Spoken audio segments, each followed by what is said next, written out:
বাংলাতে ভালো মানুষ করা হয়েছে, যদিও ভালো মানুষ। স্যার একটু আজকে ব্যাকগ্রাউন্ড নয়েজটা একটু অসুবিধা করছে। Background noise? আচ্ছা, এখানে কিন্তু কোনো ব্যাকগ্রাউন্ড নয়েজ এমনি নেই। কি হচ্ছে? আপনি কি কোনোভাবে একটু মানে স্পিকারটির কাছাকাছি এসে বসতে পারবেন বা এরকম কিছু করা যায়? এটা হ্যাঁ, আই থিঙ্ক এটা একটু বেটার হবে। আমি আমার মাইক্রোফোনটি অফ করে দিলে সাউন্ড আর একটু বেটার হবে।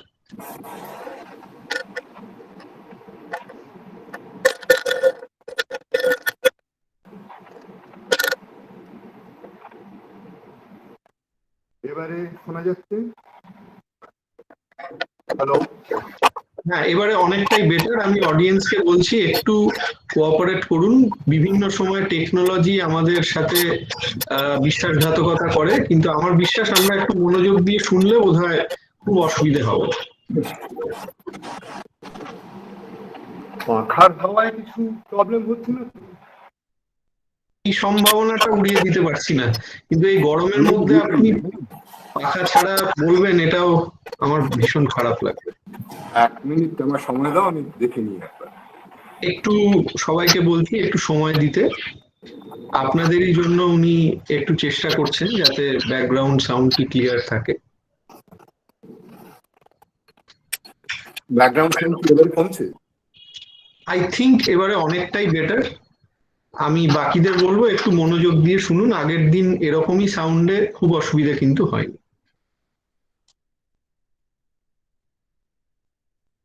Thank you. ব্রেস্ট নিয়ে আলোচনা করার কিছু প্রবলেম আছে, কারণ ব্রেস্ট নিয়ে প্রচুর আলোচনা হয়েছে। এবং আমি আবার বলে দিই, আমি ছাত্রছাত্রীদের জন্যই বলছি যে সেসব আলোচনা এখানে সেখানে পেয়ে যাবে। মোটের উপরে একই ধরনের কথা, প্রচুর প্রশংসা। আর তোমরা আজকালকার ছেলে, তোমরা জানো যে সেই কিওয়ার্ডস এর একটা ব্যাপার আছে। কতগুলো কিওয়ার্ডস ব্যবহার করে তোমাদের পরীক্ষার প্রশ্ন উত্তর লিখতে হবে। তোমরা হয়তো মানে সেগুলো এমনি কোথাও পেয়ে যাবে, কিন্তু ব্যাপার হচ্ছে সেইগুলোকে যাচিয়ে দেখা দরকার। অর্থাৎ ব্রেস্ট সম্বন্ধে যা বলা হয় সেগুলো সত্যি না সেগুলো রটনা মাত্র, এটা একটা বিচার করার ব্যাপার। অর্থাৎ ধরো একটা বইয়ের ইন্ডাস্ট্রি আছে, এডুকেশন ইন্ডাস্ট্রি সেটা একটা আছে। তাদের জন্য কিছু জিনিস ক্রমাগত তৈরি হচ্ছে, সেগুলো তোমাদের কনজিউম করতে হবে এবং সেগুলো তোমাদের আবার প্রপাগেট করে যেতে হবে ক্রমাগতই। এটা হচ্ছে সিস্টেম।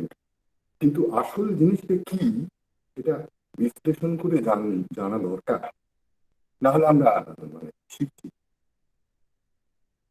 এই ব্যাপারটা মাথায় রেখো। আর একটা অনুরোধ সবাইকে, যেমন যেমন শুনছো না, তেমনি তেমনি প্রশ্ন ডেভেলপ করার চেষ্টা করো। এই জিনিসটা আমি জিজ্ঞেস করবো, সেই জিনিসটা আমি জিজ্ঞেস করবো। এটা একটা মানে প্রত্যেকেই বলছে এটা একটা শো এর মতন। এটা তো মহা মুশকিল হলো, আমার কথা কাটা কাটা আসছে বলছে, এখনো আসছে, তবে একটা নেট। স্যার আমার মনে হয় এই ব্যাপারটি মানে কিছু কিছু ক্ষেত্রে হলেও ওভারঅল সাউন্ড মোটামুটি ঠিকই আছে। যাদের অসুবিধা হচ্ছে আমি তাদের অনুরোধ করব আপনারা একটু ধৈর্য রেখে শুনুন। আর রেকর্ডিং হচ্ছে, রেকর্ডিং কিন্তু আগের দিন আমরা দেখেছি এরকমই সাউন্ডে রেকর্ডিং বেশ ক্লিয়ারই এসেছিল। আমার বিশ্বাস ইয়ারফোন ব্যবহার করে শুনলে খুব অসুবিধা হবে। আমি একটু অনুরোধ করছি এই ব্যাপারে সহযোগিতা করতে। এই হচ্ছে টেকনোলজির প্রবলেম গো। হ্যাঁ, আমরা তারই দাস হয়ে পড়ছি। যাই হোক, তো আজকে যে কথাগুলো বলবো সেগুলো কিন্তু ওই তোমাদের মানে যাকে বলে কিওয়ার্ড সংক্রান্ত, তার সঙ্গে জড়িত, নিশ্চয়ই জড়িত। সেগুলোকে একটু যাচিয়ে দেখার জন্য বলছিলাম। Good good person of Schezwan, এটা 1941 সালে টেস্ট করেন, তখন তিনি আমেরিকাতে। কিন্তু এটা লিখতে শুরু করেছিলেন 1931 সাল বরাবর। এবং তখন এই নাটকটা অনেক সংক্ষিপ্ত একটা কল্পনায় ছিল। আর নাম ছিল, মানে থিমটা ছিল যে প্রেম পণ্য, লাভ ওয়্যার, ডি ভারে লিভে। ওই যে ওয়ার এই কথাটা দুটো অর্থ হয়, দ্য ট্রু মানে ফানিং আছে ওখানে, দ্য ট্রু লাভ অথবা দ্য কমোডিটি লাভ, দু অর্থেই কথাটাকে মানে নাটক ওর মধ্যে একটা নিহিত হয়। এই জন্য এই যে খেন্তে চরিত্রটি তাকে প্রসিকিউট হিসেবে কল্পনা করা হয়েছিল, যে লাভ অ্যাজ কমোডিটি। ওর থিম ছিল যে মেয়েরা অন্য মাত্র, পুরুষরা তাদের দেখে, এইরকম। খুব সংক্ষেপে বলছি।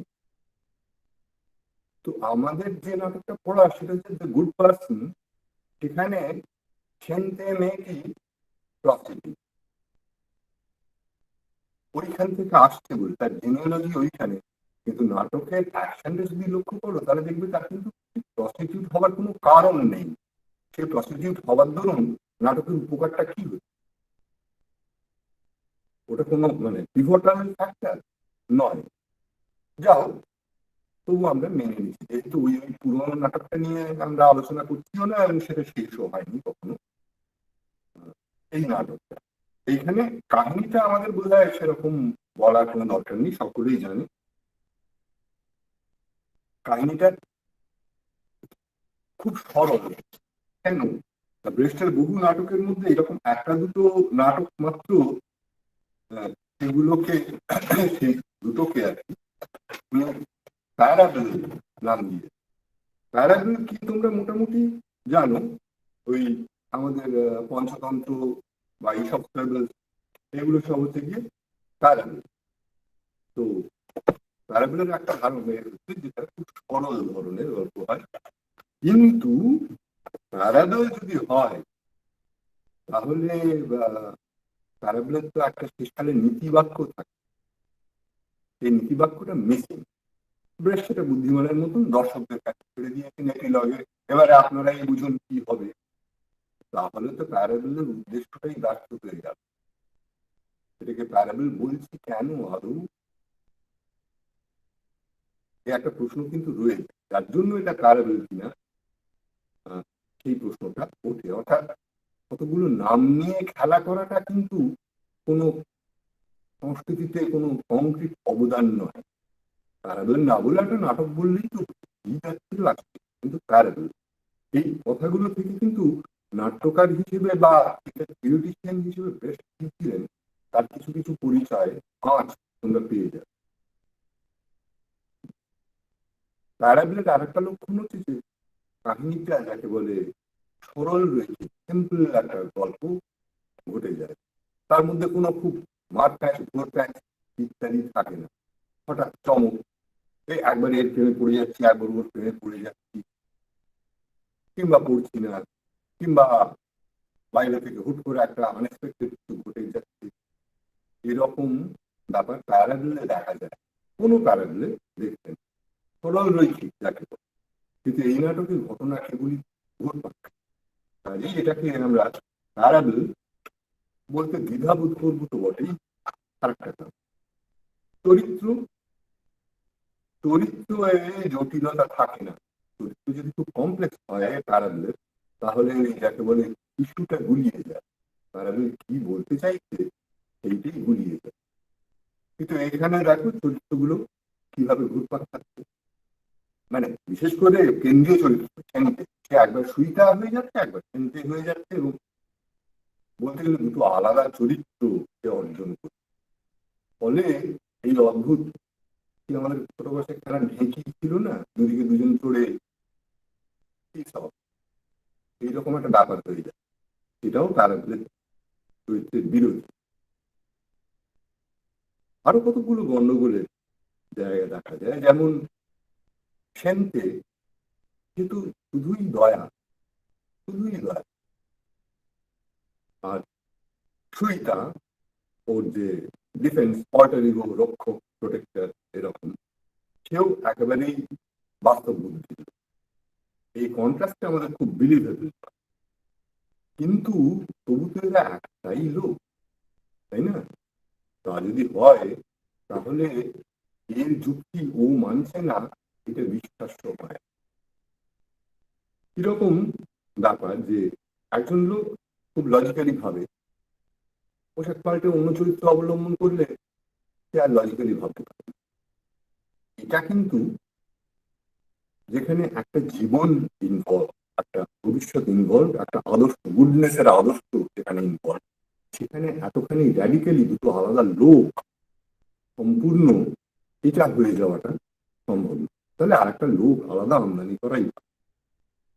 ধরো মানে সব শিল্পতেই নিশ্চয়ই ফ্যান্টাসির একটা জায়গা আছে, কিছু কিছু জিনিস আমরা মেনে নিই, ঠিক আছে, নাটকের খাতিরে এটা মেনে নেওয়া গেল এইরকম, কিন্তু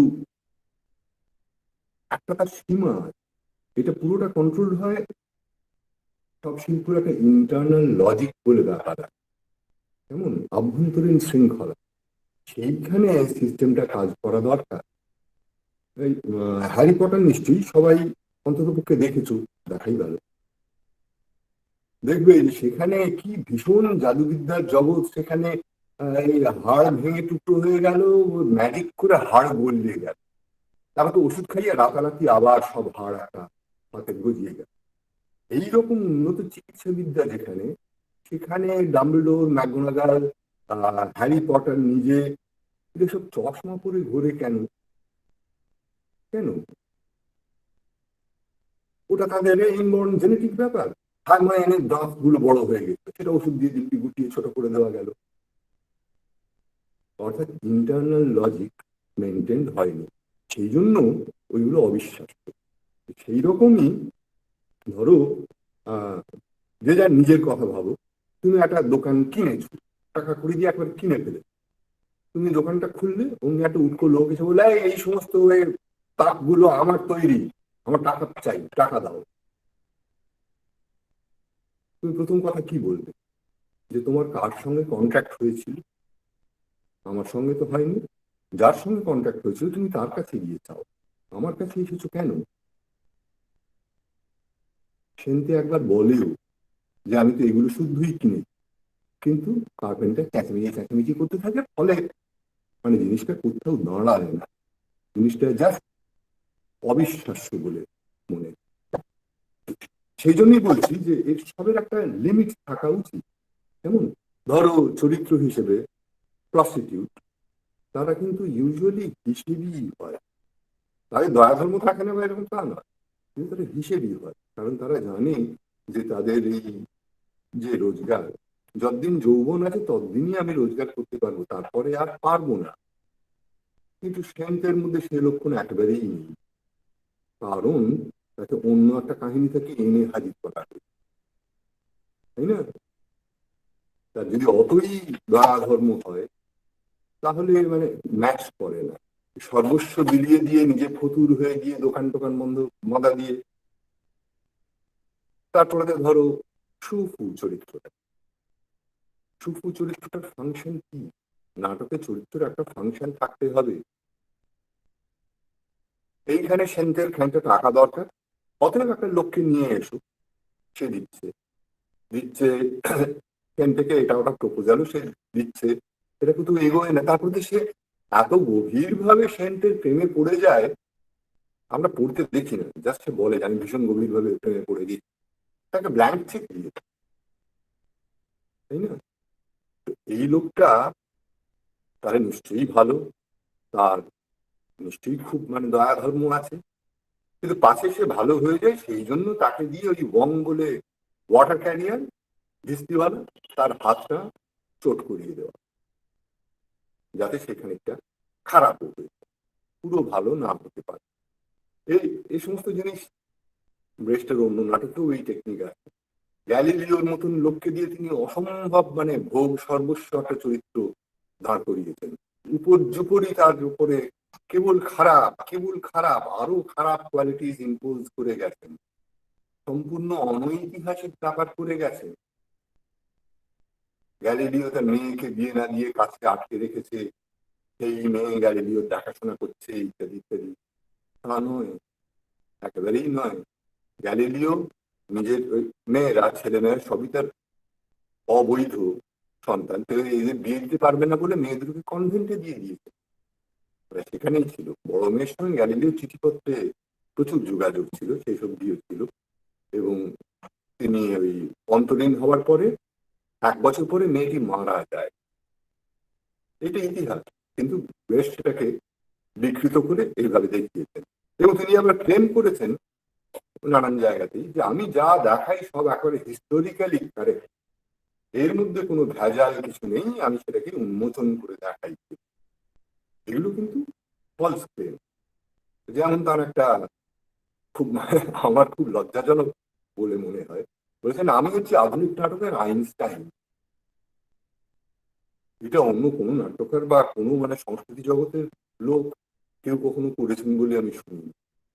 আমি হলাম অমুক, সে যা হোক, তার ব্যক্তিগত ব্যাপার। তো এইভাবে যদি দেখা হয় তাহলে দেখা যাবে যে চরিত্রগুলোকে ইনকনসিস্টেন্ট করে ফেলতে বাধ্য হবে। এর থিমটা হচ্ছে কি না, গুডনেস। মানুষের এই দুনিয়ায় ভালো হওয়া, ভালো থাকা কি কঠিন ব্যাপার। তো এই ভালোটাকে কিন্তু ডিফাইন করা যায়নি কখনো। ওই ওই তিনজন যে দেবতা আসে তারা বলে যে মানুষের যোগ্য জীবন যাপন করাই হচ্ছে ভালো থাকা। মানুষের যোগ্য জীবন যাপন করা বলতে কি বোঝায়?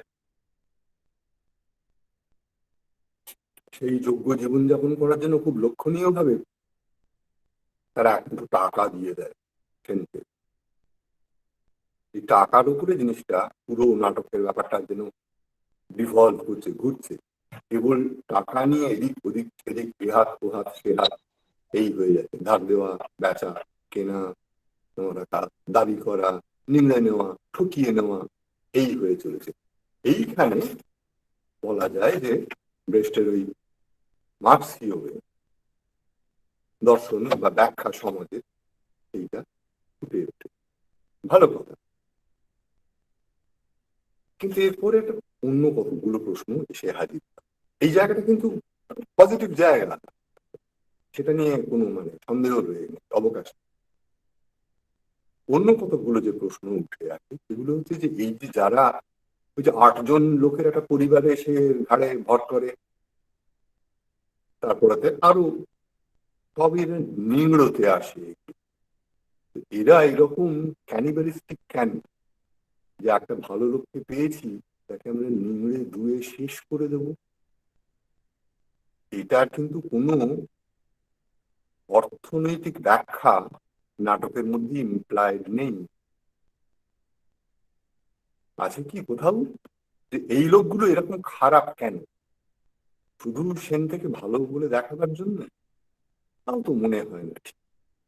যেভাবে হোক একটা লোককে আমি ঠকিয়ে নেবো, মানে মানুষের স্বভাব সম্বন্ধে ব্রেস্টের আইডিয়াটা ভালো বলে মনে হচ্ছিল। অবশ্যই তিনি জানেন যে মানুষের স্বভাব বলে আসলে কিছু নেই, সবই আর্থসামাজিক চাপের দ্বারা তৈরি। সেই আর্থসামাজিক ব্যাকগ্রাউন্ডটা, এই সিস্টেমের পরিচয় বা এক্সপোজিশন, সেটা কিন্তু নেই।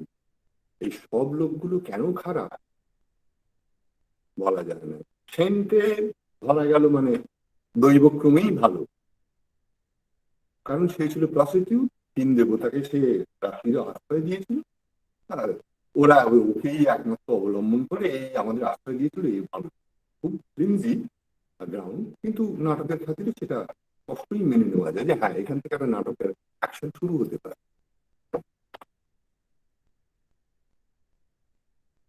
এই সিস্টেমটা কিভাবে কাজ করছে সেইটা না জানার ফলে পুরো নাটকটা কিংবা একটা টলমলে অবস্থায় গিয়ে হাজির। কতগুলো ব্যাপার দেখো, যে যদি আমি ধরি যে হ্যাঁ ক্যাপিটালিস্ট ইকোনমিতে এইরকমই হয়ে থাকে ইত্যাদি ইত্যাদি। ক্যাপিটালিস্ট ইকোনমিতে কোনো ইকোনমিক ট্রানজাকশন, টাকার হাত বদল মুখের কথায় হয় না, সব দলিল পত্রে হয়, লিখিত হয়। সেইটা মিসিং। কেমন সেটা মিসিং কেন? না ও ওই রকমই ওইরকম একটু প্যারাবল। ব্যাপারটা হচ্ছে প্যারাবল ফর্মটাই হচ্ছে প্রি ক্যাপিটালিস্ট একটা আর্ট ফর্ম। এইটাকে অবলম্বন করার দরুন আমি এটাকে এই জিনিসগুলো দেখাবো না, এটা কোনো যুক্তি হতো? তাহলে তুমি প্যারাবল লিখছো কেন, প্যারাবল ভাবছো কেন? তাহলে সেই লাইনে তুমি পুরো জিনিসটাকে এগিয়ে নিয়ে যাও। তাও নয়, এটা না ঘরকা না ঘাটকা হয়ে যায়। আমরা এই যে মানে ক্যাপিটালিস্ট ইথস যাকে বলে, ক্যাপিটালিস্ট ইথসের ঠিক কোনো পরিচয় পাচ্ছি না যতক্ষণ না সেনতে গিয়ে সুইতায় পরিণত হয়ে পাকাপাকি ভাবে সেইখানে অধিষ্ঠান করছে। কিন্তু ক্যাপিটালিজম একেবারে খারাপ তা কিন্তু নয়। যেমন সুইতা অনেক লোকে চাকরি বাকরি দিল, যারা সব পুনেমি করছিল তাদের অকুপেশন দিল, ঠিক আছে, তারপরে তো সে ব্যবসা বাড়াতে আরম্ভ করল। কিন্তু নিয়মই এই, যদি ক্যাপিটালিজমের ভালো দিকটা তুমি মানো তাহলে তোমার খারাপ দিকটাও মানতে হবে, কিছু করার নেই। সে ব্যবসা বাড়াবে, ব্যবসা বাড়াচ্ছে মানে সে কিন্তু অত্যাচার করছে, শ্রমিকদের খেতে দিচ্ছে না, এরকম নয়। সে আরো জমি আরো ঘর নিয়ে যাতে লোকে ফ্রিলি কাজ করতে পারে সেই ব্যবস্থা করছে। কেবল তার হাতে আহ কি বলবো ক্যাপিটাল অ্যাকিউমুলেটেড, তাই না? তো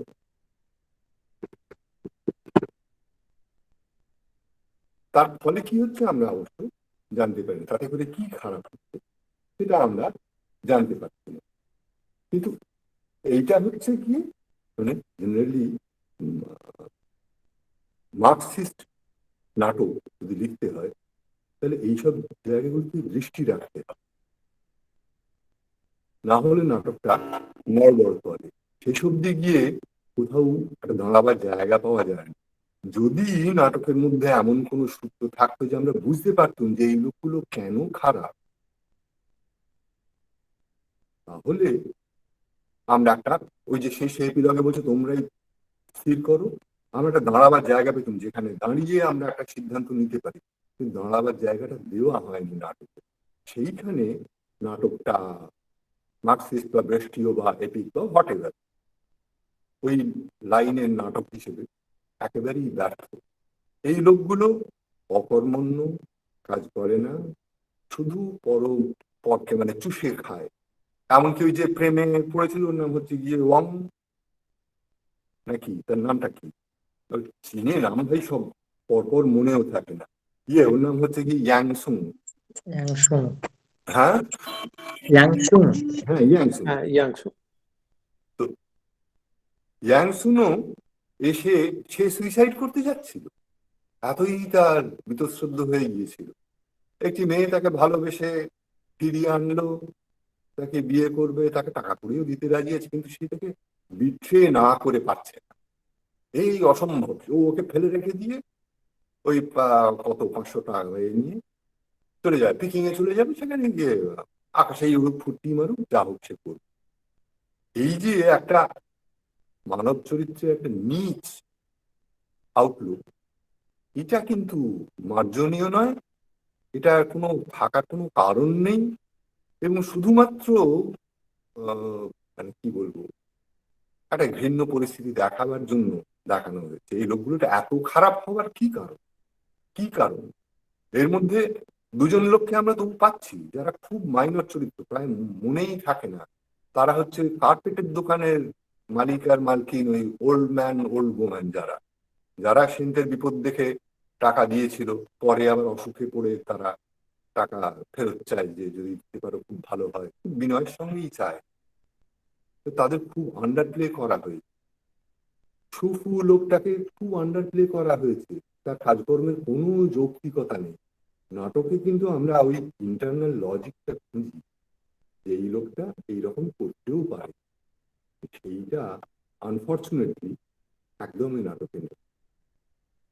কাজে গল্পটা নিয়ে বা কাহিনীটা নিয়ে কিছু বলার নেই। রেস্টের একটা পরিচয়ের মধ্যে অনেক পরিচয়ের মধ্যে একটা পরিচয় হচ্ছে তিনি খুব ভালো কবিতা লিখতে পারেন, খুবই ভালো কবিতা লিখতে পারতেন, এবং তার কবিতা অনেককে ইনফ্লুয়েন্স করেছে। বাদল সরকারের এবং ইন্দ্রজিতেই পাবে।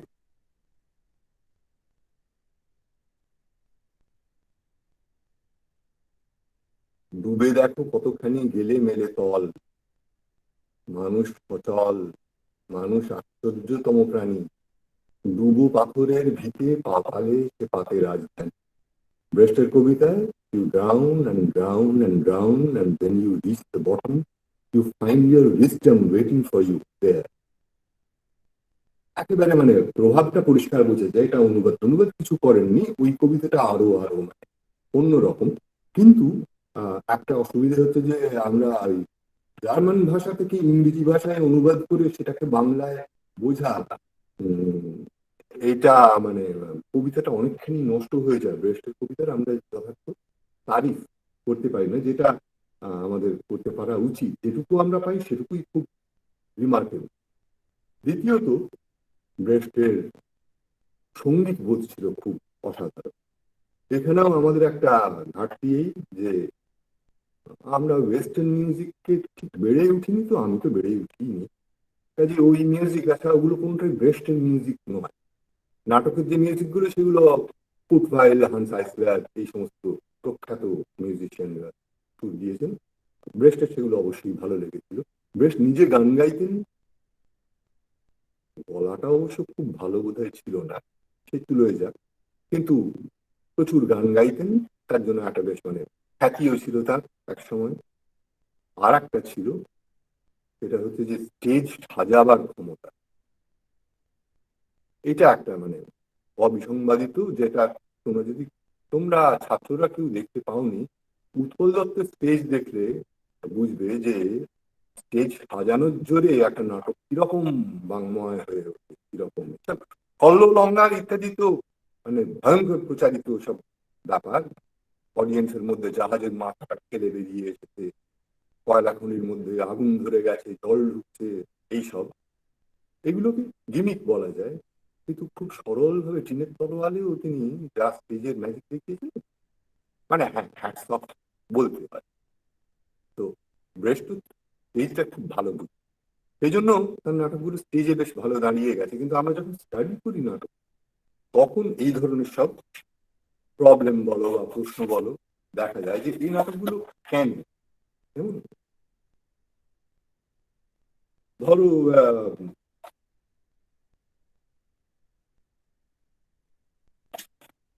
প্রেম, প্রেম ব্যাপারটা এই নাটকের মধ্যে একটা বেশ গুরুতর ব্যাপার। কিন্তু প্রেমের কি অদ্ভুত একটা মানে সরল রৈখিক, অতি সরলীকৃত চেহারা দেওয়া আছে, কি আর বলবো। এত চট করে যে প্রেম হয় সে কথা কেউ বোধহয় বিশ্বাস করবে না। প্রেম হলো, তারপরে তো একদিকে প্রেম নেই, অন্যদিকে এমন প্রেম আছে যে সুইটা হিসেবে যে শুনছে যে তার প্রেমিক তাকে বিয়ে করার ঠিক ইচ্ছে নেই, ফেলে রেখে চলে যাবে ইত্যাদি, টাকাগুলো তার চাই, খেলতে হয়ে সে তার সঙ্গেই চলে যাচ্ছে বিয়ে করবো বলে। সুফু মানে ওই নাপিত যে তাকে ছেড়ে দিয়ে, এই ব্যাপারটা ওই বিশ্বাস্য লাগে না। এইখানে অ্যারিস্টটলের একটা সূত্র আছে যেটা খুব দরকারি, নাটকের একটা বেসিক সূত্র, সেটা হচ্ছে কনভিকশন। দর্শক যদি কনভিন্স না হয় তাহলে তোমার নাটকে কোনো মূল্য নেই। এই যে সুইটা হিসেবে যেই সে শুনলো যে ওই ইয়াংসুন ওরকম করবে, শুধু টাকার জন্য বিয়ে করতে চাইছে, তার পর মুহূর্তেই সে সেনতে হয়ে সুফুকে রিজেক্ট করে চলে গেল। প্রেমের এইরকম মানে তোমরা এখানে যেমন অনেক মেয়েরাও উপস্থিত আছো, তোমরা বড় দেখে যে এই ব্যাপারটা কি তোমাদের বিশ্বাস লাগে? তোমরা কি এরকম করবে যে একটা লোক তোমাকে বিক্রি করবে, ডিক্লেয়ার করেছে, তুমি তার হাত ধরে ধরে চলে যাবে? এটা আমাদের অভিজ্ঞতার সঙ্গে মেলে না, ব্রেস্ট যতই না কেন তার নাটকের সঙ্গে মেলাবার চেষ্টা করো, এটা কিন্তু হয় না। এই ধরনের এতগুলো নড়বড়ে ব্যাপারের উপরে নাটকটা দাঁড়িয়ে আছে যে বলার কথা না। তো এখন কথা উঠবে যে না না আমার নাটকের যা থিওরি, যে প্রসেস, যে মেথড, তার জন্য এগুলো করা দরকার। ভালো কথা, নাটকের মেথড কি? ব্রেস্টের প্রধান দাবি হচ্ছে যে তিনি নন অ্যারিস্টটলিয়ান থিওরি বা অ্যারিস্টটল বিরোধী, অ্যান্টি অ্যারিস্টটলিয়ান থিওরি তিনি হাজির করেছেন, তাইতেই তিনি থিয়েটারের আইনস্টাইন হয়েছেন। একটু মিলিয়ে দেখি কেমন, যে ব্যাপারটা আসলে কি।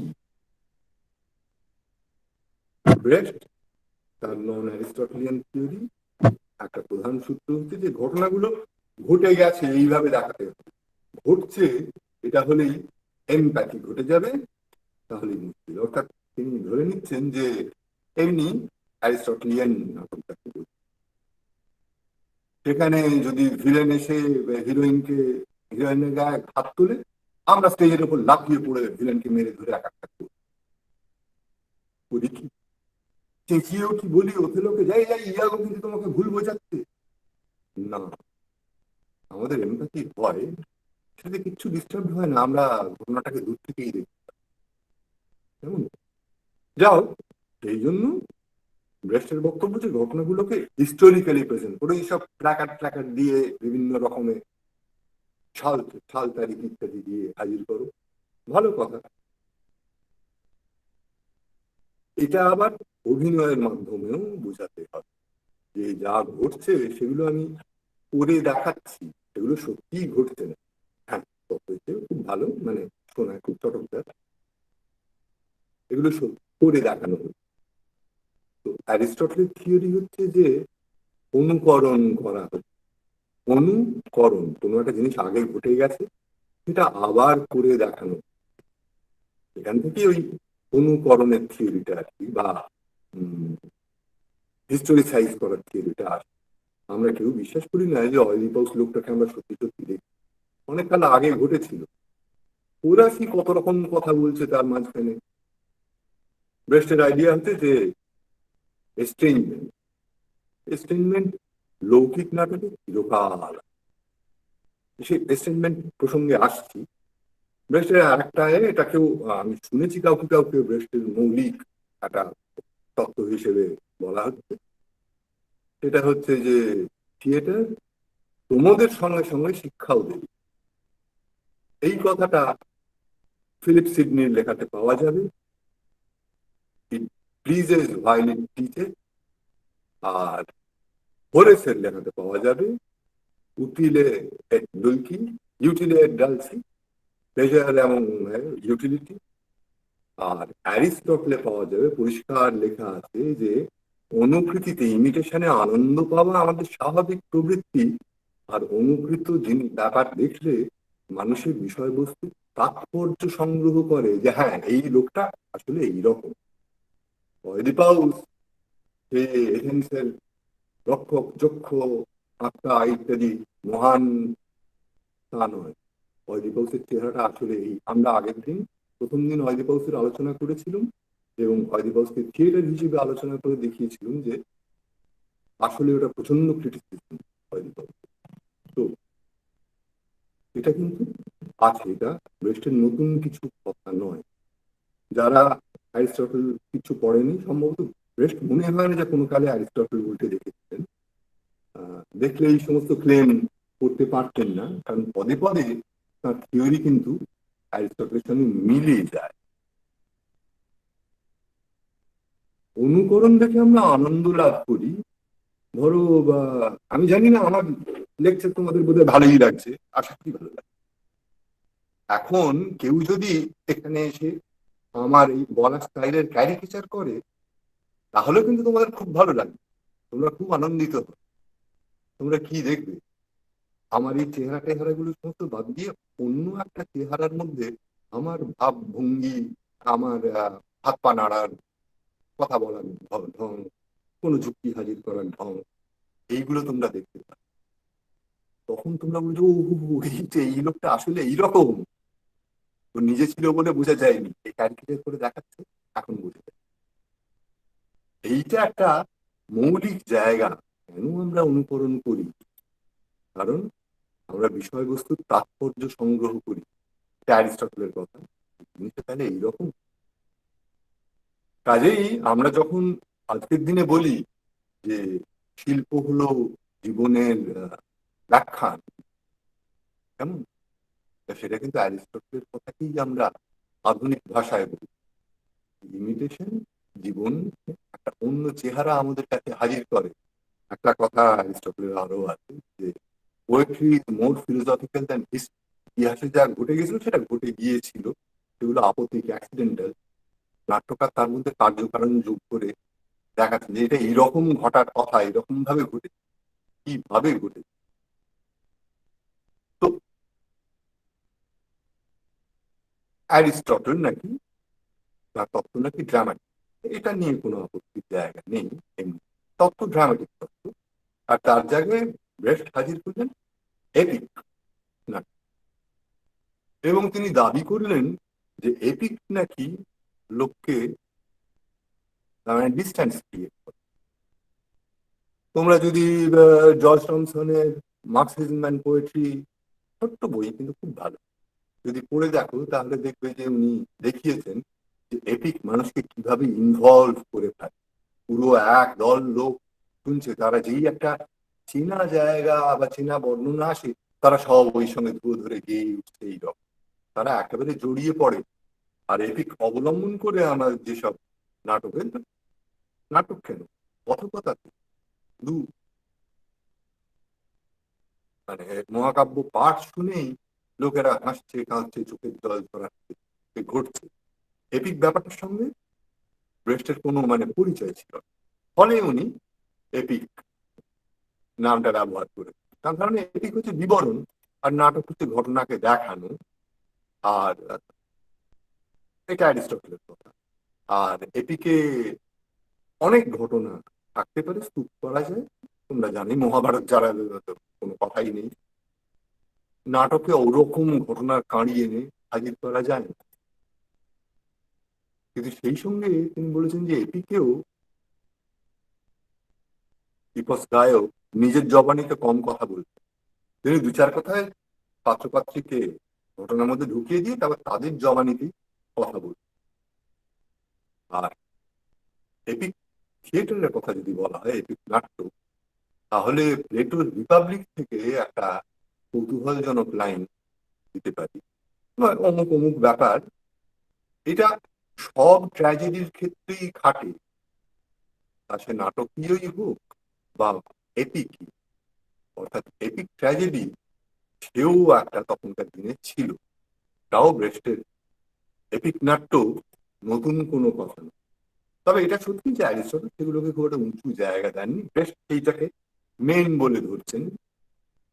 আর ধরো এপিক নাকি আমাদের ওই যে দুরায়ন ঘটায়, স্টেইনম্যান। স্টেইনম্যান কথা নিয়ে একটুখানি ব্যাখ্যা এখানে করে রাখা ভালো, যদিও হয়তো অনেকেই অলরেডি জানো। স্টেইনমেন্টের একটা ইংরেজি চালু ছিল এলিয়েনেশন। এলিয়েনেশন মানে কোনো জিনিসকে এলিয়েন জানুই, বিদেশ থেকে এসছে, তাই ভিন্ন গ্রহ থেকে এসছে, এরকম অন্য দেশের লোক এলিয়েন। কিন্তু ওটা ঠিক অ্যাপ্রোপ্রিয়েট নয়। আর ওটার ইন্টারপ্রিটেশন আমাদের দেশে হয়েছিল যে দর্শককে বুঝি অ্যালিয়েনেট করে দেওয়া হচ্ছে নাটকের ঘটনা। ঠিক তা নয়। আসলে যে কোনো বিষয়, সেটা ঘটনা হোক, ব্যক্তি হোক, যা হোক, তার সম্বন্ধে কতগুলো ধারণা আমাদের থাকে যে এটা এটা এইরকম। নাটকের দায়িত্ব হচ্ছে সেটাকে একটা পুরনো পরিচয়টা সরিয়ে দিয়ে একটা নতুন পরিচয়, নতুন আলোকপাত করা তার উপর, যাতে জিনিসটাকে আমাদের অচেনা বলে মনে হয়। এই পরিচয়টা তো আমরা জানতুম না, কেমন এইটা নাটকে কিন্তু আইডিয়ালি হয়। আমরা আগে অডিপাউস আলোচনা করে এসেছি একবার, তখনও দেখেছি যে আরে এই পরিচয়টা তো আমরা জানতুম না, যে অডিপাউস আসলে পেরিক্লিসেরই আর একটা চেহারা, তাই না? এই প্রসঙ্গে অবশ্য এই সূত্রে ব্রেস্ট আরো আরো সব ভালো ভালো কথা বলেছে। তার মধ্যে আচ্ছা, এস্টেনমেন্টের ওটা ফেরফেমডুম, ওটা ঠিক কোনো বাংলা বা কিছুই হয়নি। ফরাসিতে ডিপেজার বলে, কোনো একটা কাউকে উদ্বাস্ত করে দেয়। একটা জিনিস একটা আইডিয়ার মধ্যে বসবাস করছিল, সেখান থেকে তাকে উখড়ে নিয়ে গিয়ে অন্য একটা আইডিয়ার জগতের মধ্যে বসিয়ে দেওয়া, তখন সেটাকে অচেনা নতুন অন্য বলে মনে হয়। কিন্তু এই জিনিসটা ইমিটেশন আইডিয়াটার মধ্যেই। যা হোক, কিন্তু অ্যারিস্টটল কাথারসিসের কথা বলেছিলেন, আবেগ প্রধান। অ্যারিস্টটল বলেছিলেন যে আমাদের ট্র্যাজিক দুর্ভোগ আমাদের করুণা ও ত্রাস জাগিয়ে তোলে। হুম, হতে পারে, কিন্তু তার ফলে আমরা ওই লোকগুলোর সঙ্গে জড়িয়ে পড়ি একেবারে, তা কিন্তু তিনি বলেন। এই অবধি বলেছেন যে হ্যাঁ, ওরা আমাদের তুল্য লোক হতে পারে, হোক, তাই বলে তাদের সঙ্গে মানে তাতে করে আমরা তাদের মনোগতিগুলো বুঝতে পারি। কেমন এই যেরকম একটু আগেই কথা হলো যে সুফি, সে লোকটা ওই রকম দয়ার্দ্র হৃদয়, ওরকম প্রেমে পাগল, সে আর একটা লোকের হাত ওরকম লোহা দিয়ে মেরে ভেঙে দিচ্ছে, সম্পূর্ণ নির্দোষ, এটা মেনে নেওয়া যায়। তো এইরকম একটা ব্যাপার আর কি, যে আমরা নিজেদের দিয়ে কিন্তু চরিত্রগুলোকে যাচাই করে নিই যে লোকটা এরকম পারে তো আদৌ। তো যেখানে সেটা আটকায় সেখানে আমাদের মন সায় দেয়। তো সেটা আমাদের নাট্যচর্চাতে বরাবরই আছে, অ্যারিস্টটলীয় বলো বা যাই।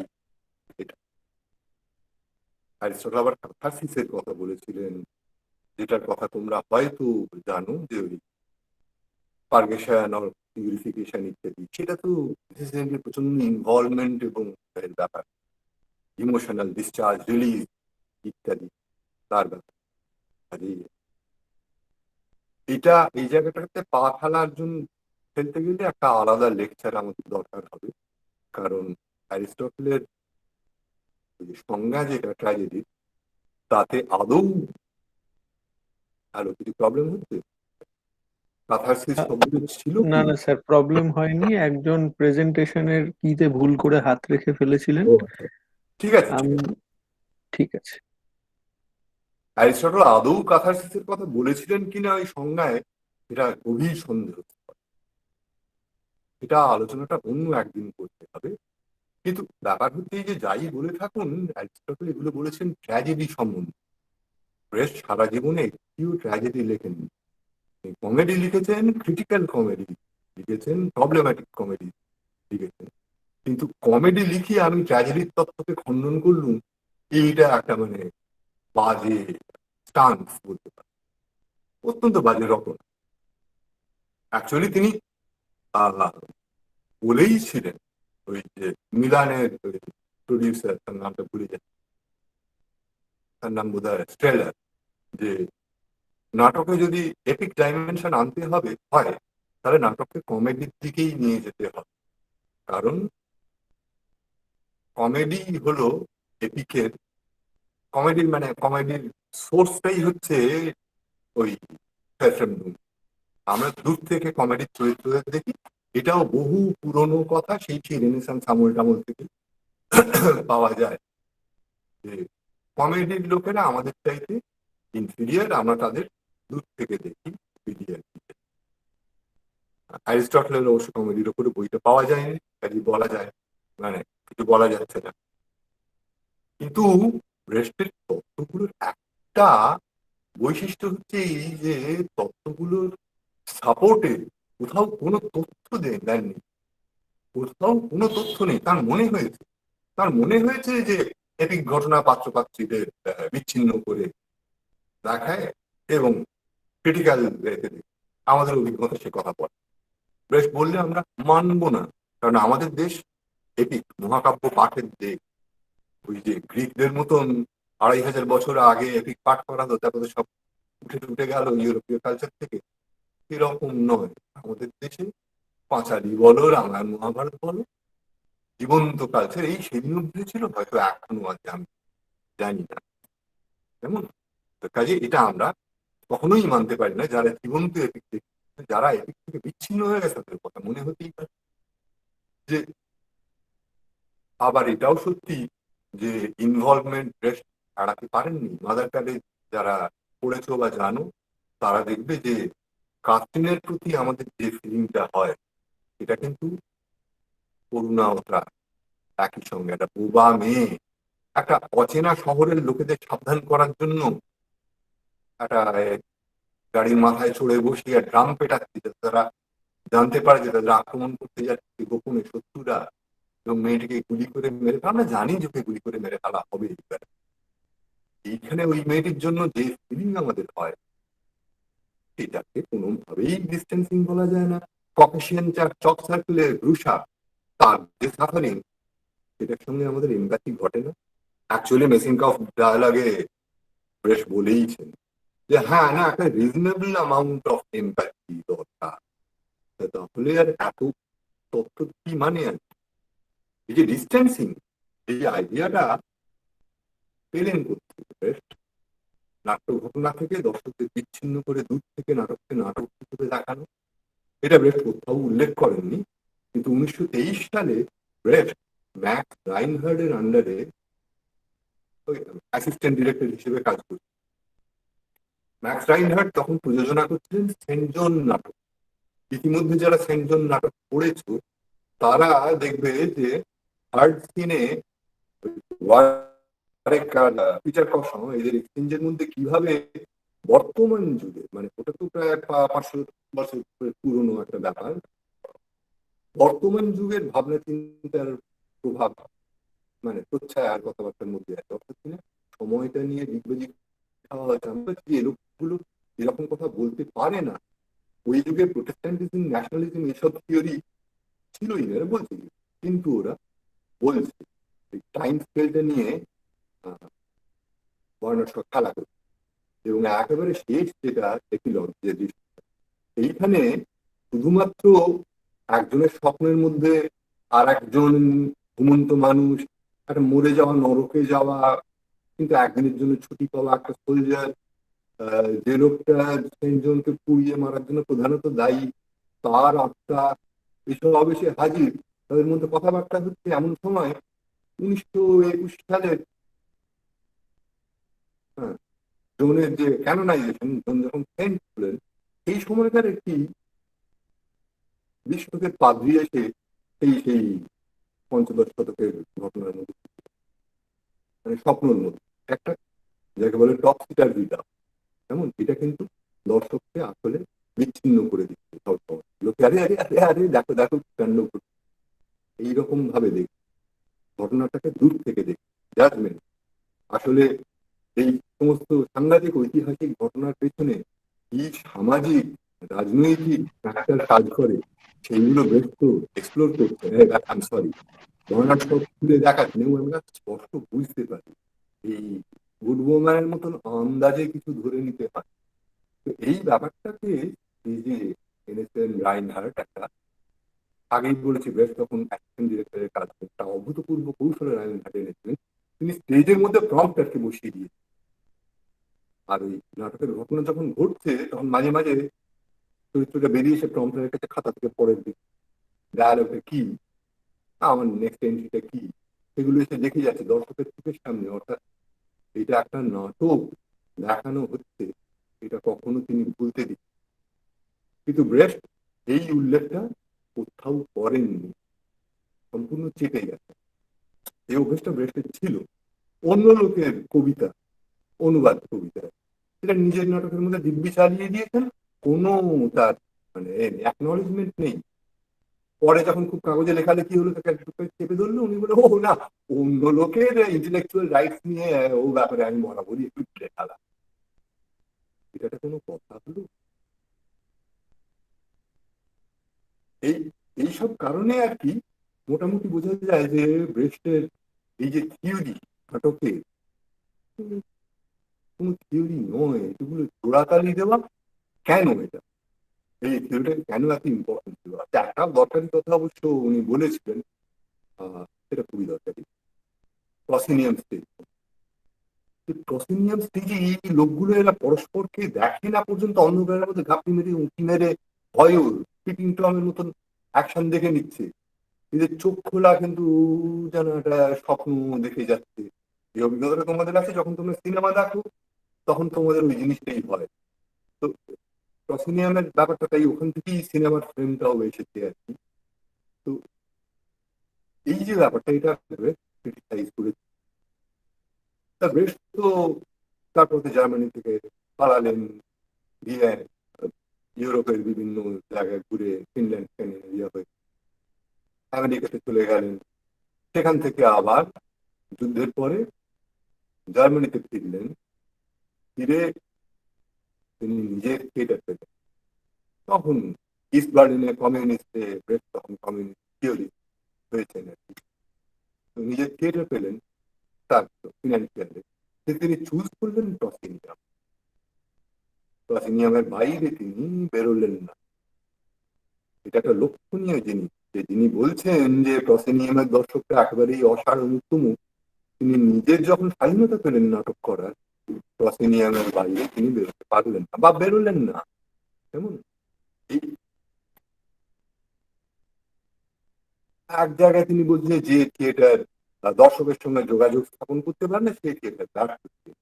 তাহলে তিনি আরো বিপ্লবী নাট্যবোদ্ধা নাট্যকার বটে।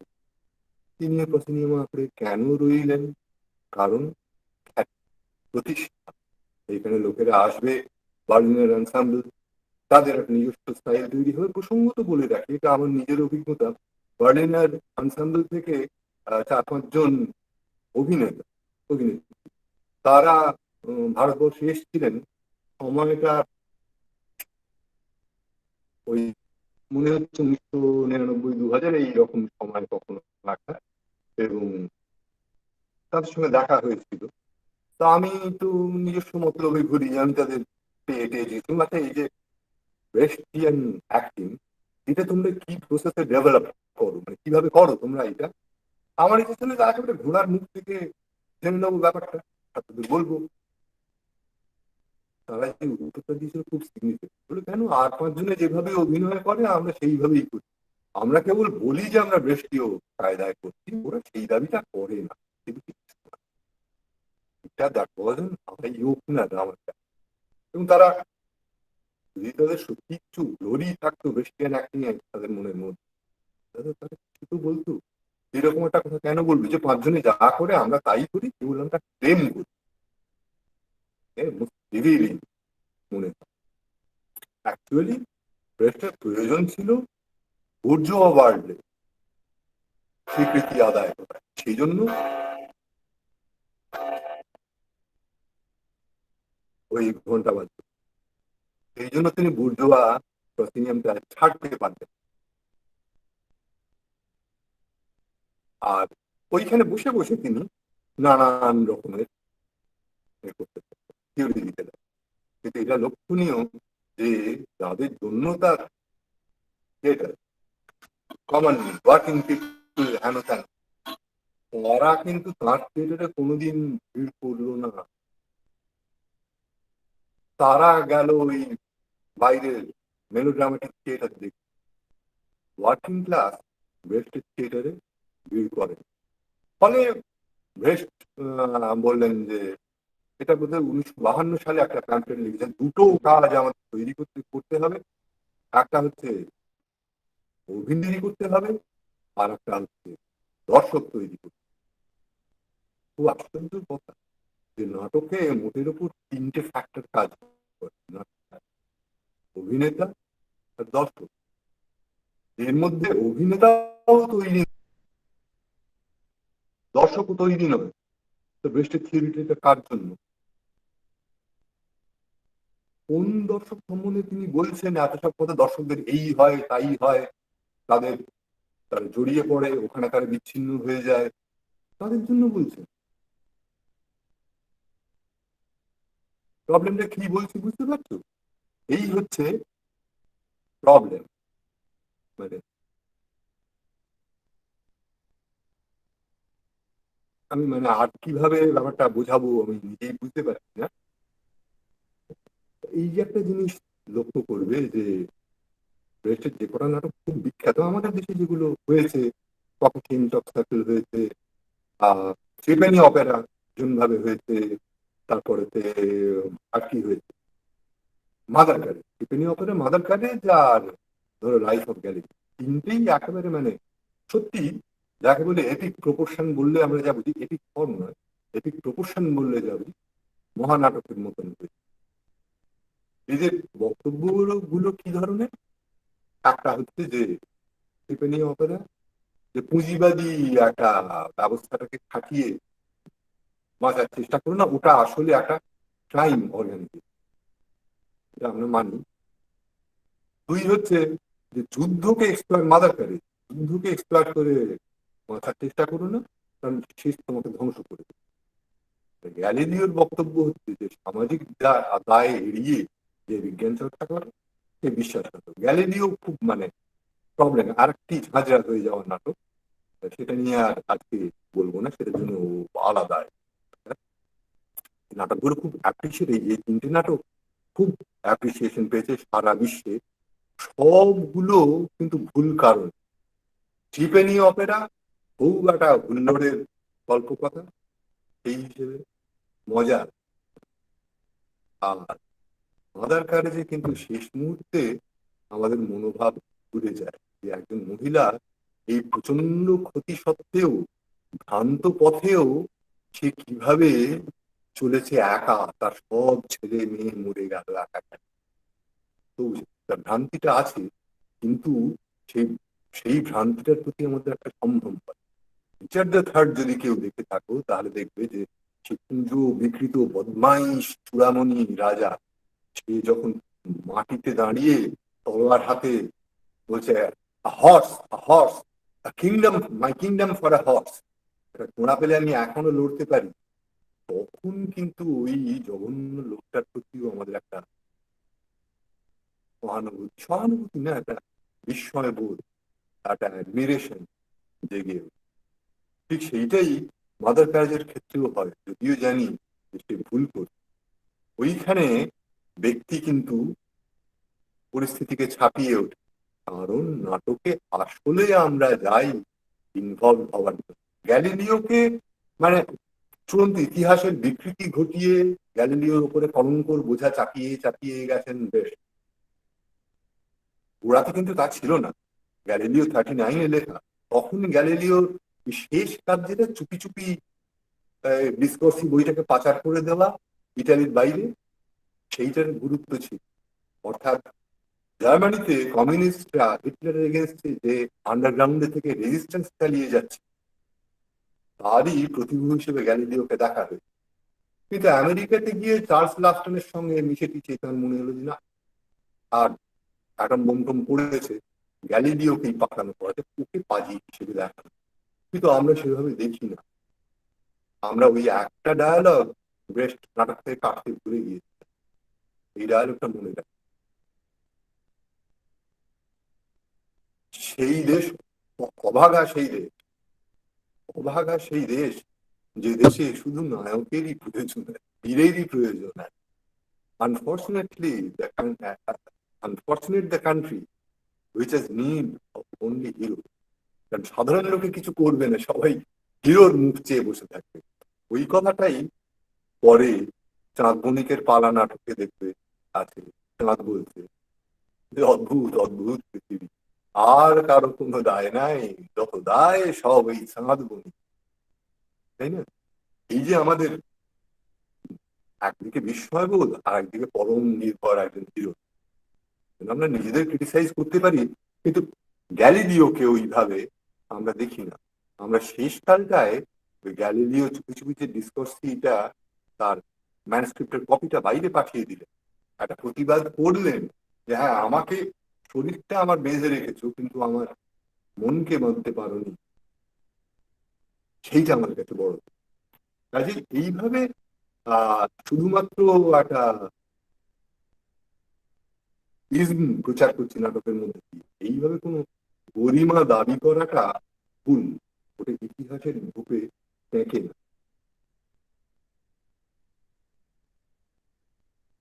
আমার মনে হয় যে ব্রেস্ট সম্বন্ধে একজন একটা কথা বলেছিলেন যে ব্রেস্ট একজন অদ্ভুত ক্ষমতাশালী নাট্যকার, যিনি বলেছেন যে স্টেজের ম্যাজিক বর্জন কর, এবং তার হাতে সেই ম্যাজিক বর্জন করা স্টেজই ম্যাজিক হয়ে উঠে।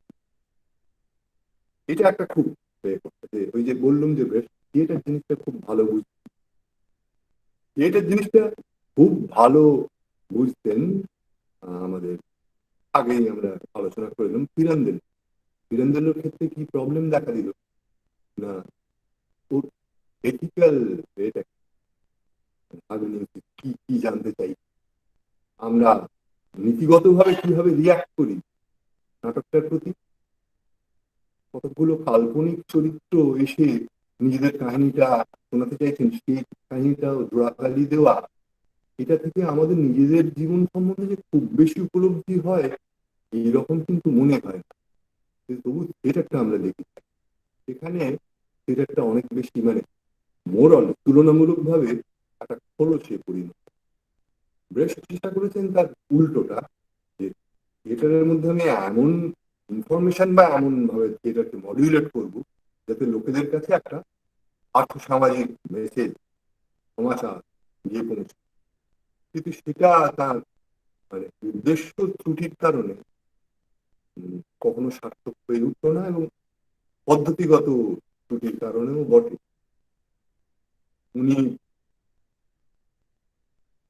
একটা একটা বিশ্রী দিক বলতে হয় যে তিনি ছিলেন কমিউনিস্ট, আমেরিকাতে পালিয়ে যান, খুব ভালো কাজ করেছিলেন। হিটলার তাকে মূর্তি হতো, কারণ ব্রেস্টের সব বই টই পুড়িয়ে নষ্ট করে ব্রেস্ট ওয়াজ ব্যান হিটলারের 1930 সালের পরে এরকম। তো উনি পালিয়ে যান, সেখানে গিয়ে নাটক করেছেন, খুব ভালো সবচাইতে পাওয়ারফুল নাটকগুলো মানে অ্যাডমায়ার্ড নাটকগুলো তিনি লেখেন। কিন্তু গ্যালিলিওকে তিনি ভিলিফাই করেন। কারণ কি? গ্যালিলিও সত্যের অপরাধ করেছিল, সে নিজের কথা বিদ্রোহ করে নিয়েছিল, এই অন্যায় কাজ করেছে। সেদিন যদি সে রুখে দাঁড়াতো তাহলে বিশ্বের যে একটা ডায়ালগ আছে না গ্যালিলিওতে, যে একটা মানুষেও একটা বিপ্লব ঘটিয়ে দিতে পারে, একটা মানুষের প্রতিবাদ, সেই ভূমিকাটা গ্যালিলিওর নেওয়া।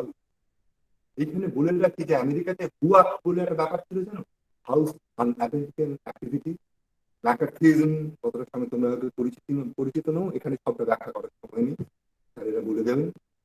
এই যে যে কমিউনিস্ট যারা বা কমিউনিস্ট সিম্প্যাথাইজার যারা, তাদের গলা টিপে ধরবার জন্য আমেরিকানরাও ওই রকম একটা থ্রটলিং ব্যবস্থা নিয়েছিল। যত সব শিল্পী টিল্পীদের ধরে জেরা করে তাদের কাছ থেকে মুচলেখা আদায় করা ইত্যাদি ইত্যাদি করত। আর্থার মিলার কেউ করেছিল, চেষ্টা করেছিল। আর্থার মিলার বলে আমি রাজ্য করি, আমি কোনো স্টেটমেন্ট দেবই, তোমার যা পারো কর। আর্থার মিলারের পাসপোর্ট বন্ধ, তার নাটক থেকে রেপার্টারি থেকে সরে গেল ইত্যাদি ইত্যাদি। হলিউডের 10 জন শিল্পী, তারা আরো অনেকে, কিন্তু এর মধ্যে 10 জন খুব বিখ্যাত হয়ে যান হলিউড 10 হিসেবে। এরা বললেন আমরা ওই হাউসের বিচারের ট্রায়ালের সম্মুখে হাজির হবই, কি করতে পারে দেখে। এবং তারা হাজির হলেন না। আর ব্রেস্ট তো তাদের দলে ছিলেন, তাদের সঙ্গে আমিও করবো না কখনো এই সমস্ত অন্যায় টন্যায়। কিন্তু উনি 1947 সালে এই হুয়াকের এতে গিয়ে হাঁটু বেড়ে বসলেন, বসে মুচলেখা দিলেন যে আমি কমিউনিস্ট নই, দিলেন। এবং ঠিক তার পরের দিন প্লেন ধরে পালান। ওই 10 জন বা ওই 100 জন, ওই অতজন শিল্পীদের মুখোমুখি হতে পারলেন। এই যে মানে প্রতারণার উপরে ভিত্তি করে একটা শিল্পকে দাঁড় করানো, এইখানেই ব্রেস্টের মানে আসল চরিত্রটা বোঝা যায়। তিনি চলে গেলেন। আর একটা কথা বলে দিই, টিফেনি অপেরা খুব বিখ্যাত নাটক।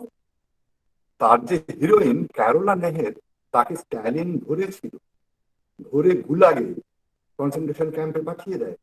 এবং সেখানে তিনি অসুস্থ হয়ে মারা যাচ্ছিলেন। তখন একটা আবেদনপত্র, অনেক বহু শিল্পীর সই করা একটা আবেদনপত্র স্ট্যালিনের কাছে পাঠানো হয়। ব্রেস্ট তাতে সই করেননি, যদিও তার নাটকের হিরোইন সই করেননি। ব্রেস্ট ইস্ট জার্মানিতে গিয়েই স্ট্যালিনের কাছ থেকে একটা থিয়েটার পেয়ে গেলেন। তাছাড়া বিদেশি ব্যাংকে অ্যাকাউন্ট খুললেন। হ্যাঁ, তখনকার দিনের এই যে এখন বিএমডাব্লিউ গাড়ি বলে, তখনকার দিনের ডিকেডাব্লিউ, সেই একটি গাড়ি চড়ে ঘুরে বেড়ালেন। এবং গ্যালিলিওকে বলে রিভাইজ করতেন, এবং গ্যালিলিওর এই সুখাশক্তি হেন তেন এইগুলোর নিন্দে কেবল অন্য বইয়ে নোট করে যাচ্ছেন। গ্যালিলিওর এই খারাপ, ওই খারাপ, অন্য লোকের আইডিয়া চুরি করছে। তিনি নিজে অন্য লোকের কবিতা চুরি করেছেন, বেশ নিজে এই গ্যালিলিও করছে। এইরকম করে করে তিনি প্রপাগান্ডার মাধ্যমে জাতির শীর্ষে কোনো ব্যাপারটাকেই কোনোভাবে সমর্থন করা সম্ভব নয়। কিন্তু ওই যে তিনি একটা রাজনৈতিক গোষ্ঠীতে যোগ দিয়েছেন, এবং আমাদের দেশেও দেখো ইন্টেলেকচুয়াল কমিউনিটি সেই রাজনৈতিক গোষ্ঠীরই অন্তর্ভুক্ত। কাজেই ওয়েস্টকে এখানেও খুব লায়নাইজ করা হয়। তো তোমরা পরীক্ষার খাতায় যা লিখবে তা লিখবে, সেটা তোমরা লিখতে বাধ্য, নম্বর পাওয়ার ব্যাপার আছে। আর বাইরে ওয়েস্টকে লায়নাইজ করা কোনো দরকার নেই বলে আমি বলছি। এই কথা বলে আজকের বক্তব্য শেষ করি। আহ প্রথমেই আমি যেমন প্রত্যেকের বক্তব্যের শেষেই আগে বক্তাকে ধন্যবাদ জানাই, সেই ধন্যবাদ জ্ঞাপন এটুকু ফর্মালিটি, তবে তারপরেও ইনফর্মাল কিছু কথা আমি যেমন বলি তেমনটাই বলবো। কিন্তু তার আগে আমরা একটু প্রশ্নের জায়গাতে আসি।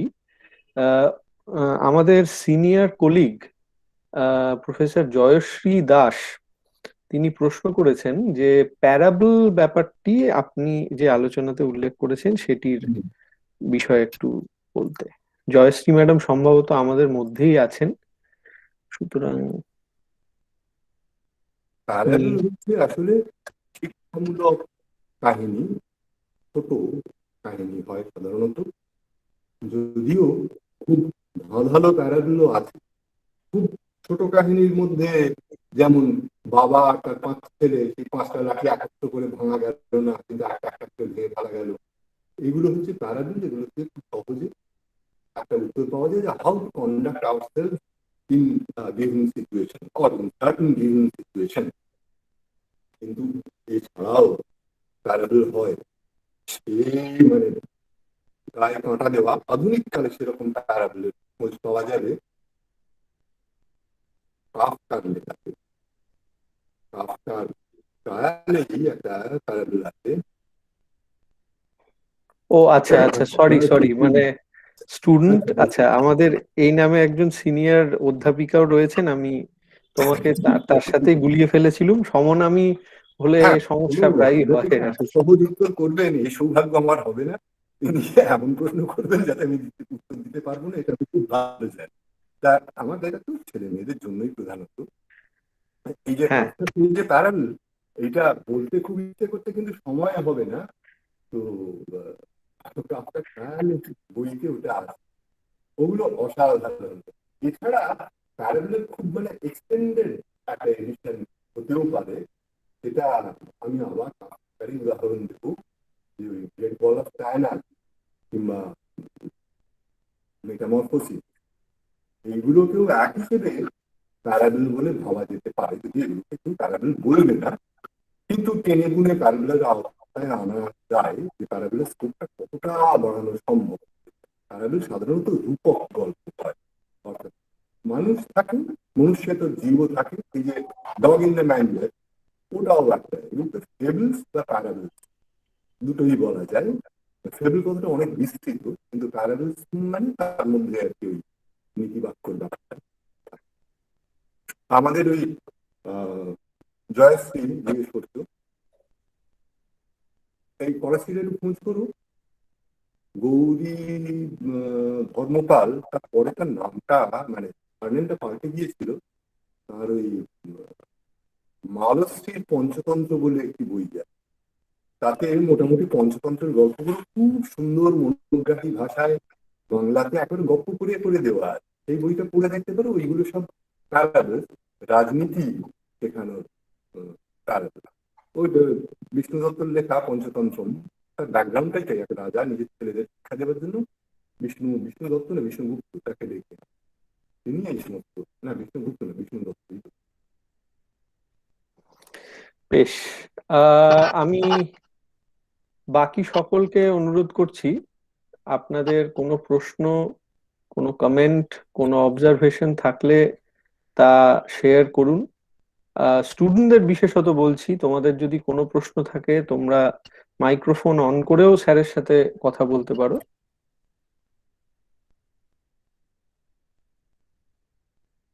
আমি গোড়াতেই ছাত্রদের বললুম যে হ্যাঁ, কেউ কিছু বলছে। এখনো মনে হচ্ছে হচ্ছে না সেরকম ভাবে আমরা কাউকে আমি পাচ্ছি। তাদের বলছি যে প্রশ্ন ডেভেলপ করাটা ছাত্র হিসেবে একটা অত্যন্ত প্রয়োজনীয় কাজ।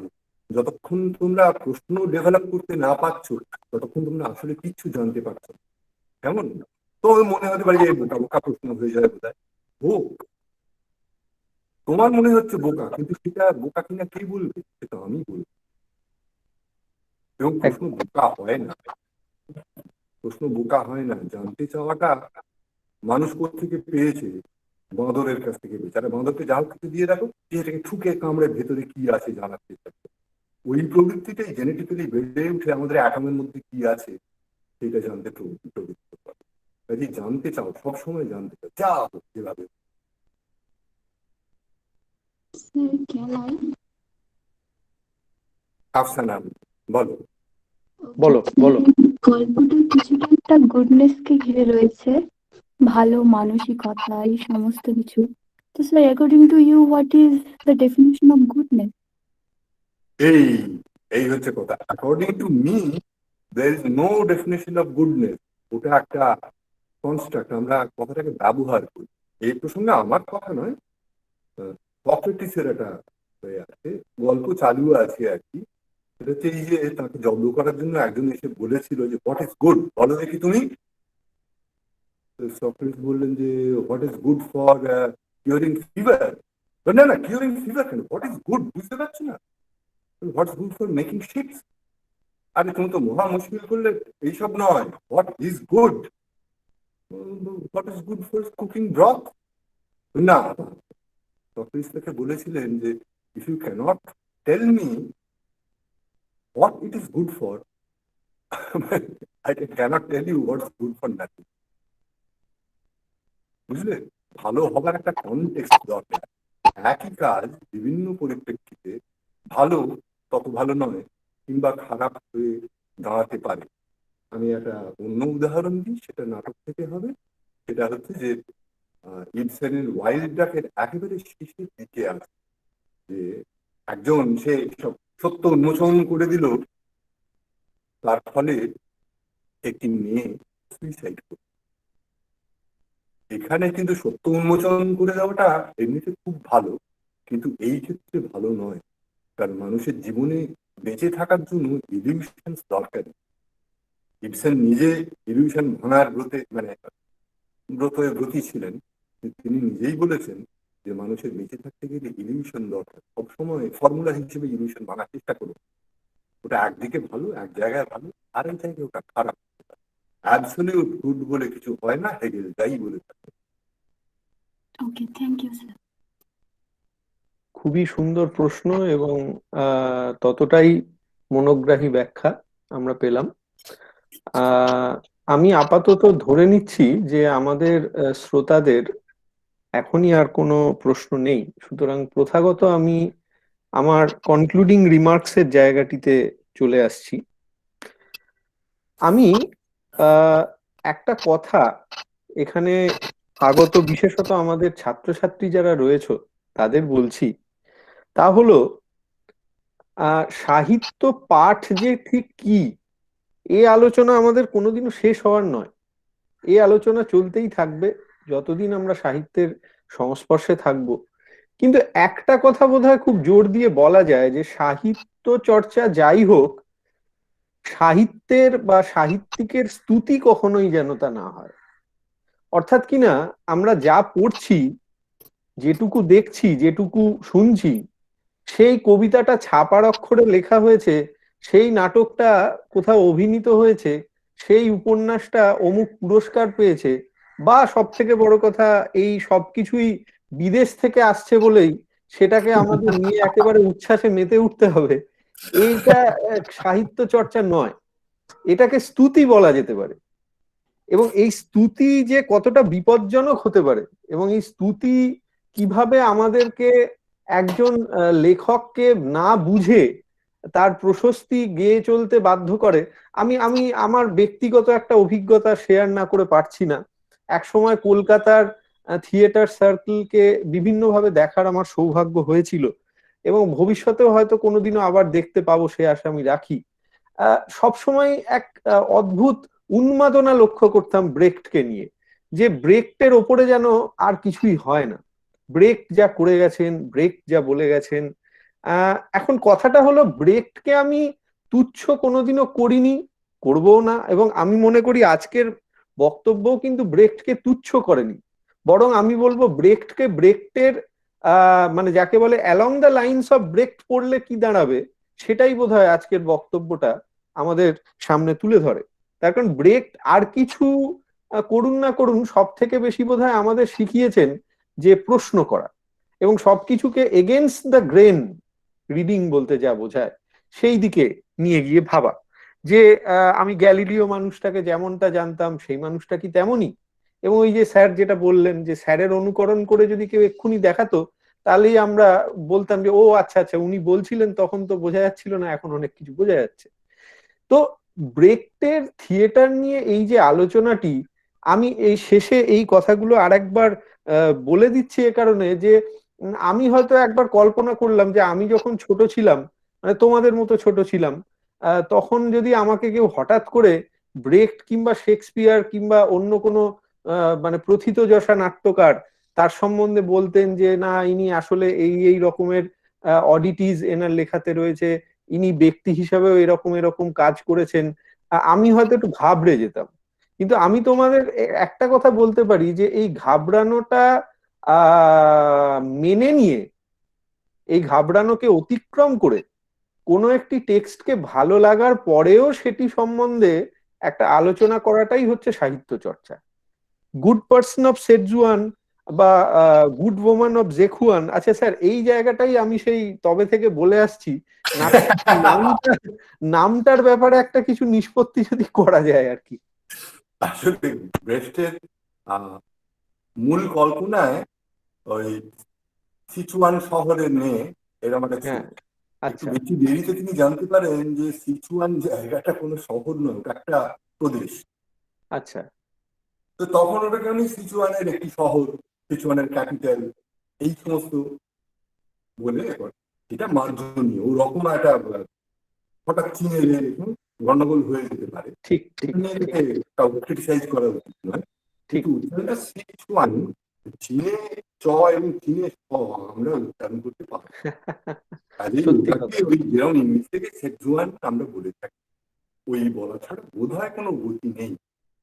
সত্যি কথা।